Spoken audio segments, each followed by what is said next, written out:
Alhamdulillahirabbil alamin wa bihi nasta'inu ala umuri dunya waddin.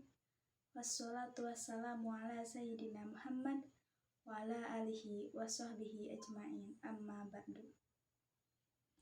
Segala puji kita panjatkan kehadirat Allah Subhanahu wa ta'ala atas segala nikmatnya yang telah diberikan kepada kita semua.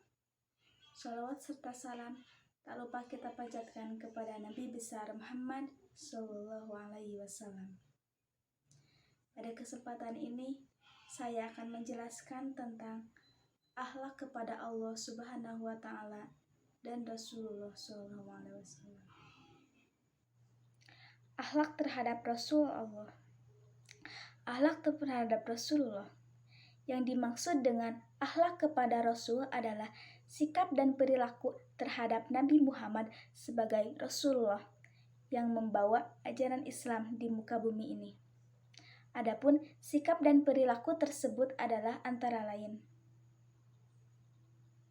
Yang pertama, mencintai dan memuliakan Rasul. Allah memutuskan Rasulnya untuk menjelaskan aturan-aturan mana yang halal atau yang haram, manfaat atau mudarat, baik atau buruk, terpuji atau tercela.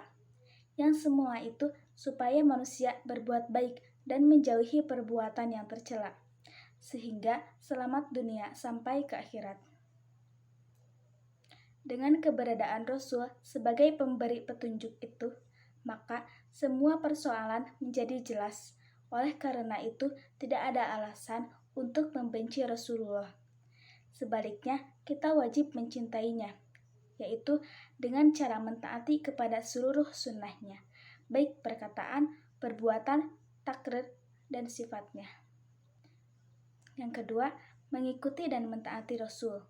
Sebagai wujud rasa cinta kepada Rasul, kita harus taat kepada gerak langkah beliau, seperti diperintahkan Allah dalam firman-Nya, dalam surah Al-A'raf ayat 158, yang artinya, berimanlah kamu kepada Allah dan Rasul-Nya, Nabi dan Ummi yang beriman kepada Allah dan kalimat-kalimatnya. Dan ikutilah dia supaya kamu mendapat petunjuk. 3. Mengucapkan sholawat dan salam. Mengucapkan kalimat sholawat dan salam atas Nabi merupakan wujud nyata dari rasa cinta kepada Rasul. Bahkan Allah dan para malaikat juga bersholawat dan salam kepada Nabi.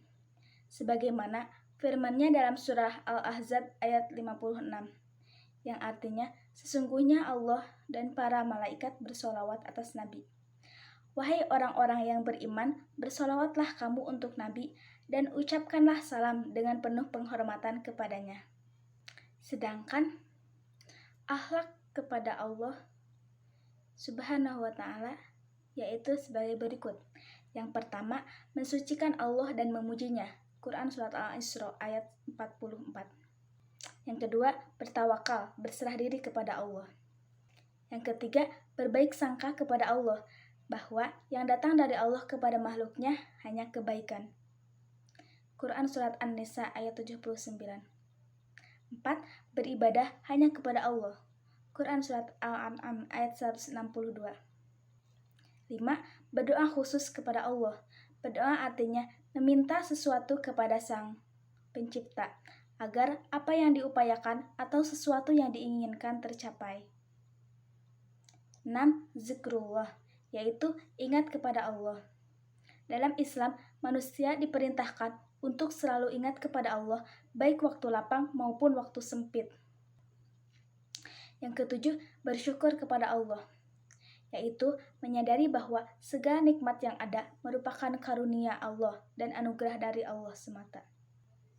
Akhlak individu dan sosial. Akhlak sosial Islam bermula dari kesalehan pribadi atau individu. Dari kesalehan pribadi itulah yang akan membentuk keluarga yang soleh. Dan keluarga yang soleh merupakan salah satu indikator bagi suatu tatanan masyarakat atau sosial bermoral. Kesalehan pribadi seorang muslim berawal dari kebersihan jiwa yang terhindar dari berbagai macam penyakit hati, seperti iri, hasud, dengki, dan benci. Dalam jiwa yang bersih cinta tulus ikhlas terhadap sesama manusia akan tumbuh dan terpancar jelas pada penampilan dan raut wajah, serta lisan yang senantiasa berkata baik atau benar. Rasulullah Shallallahu Alaihi Wasallam menjelaskan, tersenyum di depan wajah saudaramu adalah sedekah. Hadis riwayat Tirmizi. Pada hadis lain beliau mengatakan orang muslim itu adalah orang yang membuat orang lain terbebas dari gangguan lidah dan tangannya. Hadis riwayat Muslim. Saat ini, ketika bangsa kita sedang menghadapi berbagai macam permasalahan sosial, selaku muslim, kita dituntut untuk senantiasa bersikap proaktif yang prinsipnya, jangan celak kegelapan, tapi nyalakanlah pelita. Akhlak terhadap lingkungan, implementasi akhlak dalam kehidupan. Akhlak manusia terhadap lingkungan, terutama alam, bukan hanya semata-mata untuk kepentingan lingkungan atau alam itu sendiri, tetapi jauh dari itu untuk memelihara, melestarikan, dan memakmurkan lingkungan atau alam ini dengan memenuhi kebutuhannya sehingga kemakmuran, kesejahteraan, dan keharmonisan hidup dapat terjaga. Akhlak dalam kehidupan berbangsa dan bernegara. Akhlak bernegara ialah akhlak yang menggambarkan sikap seseorang terhadap bangsa dan negaranya. Di dalam bernegara sering terjadi konflik yang sangat serius.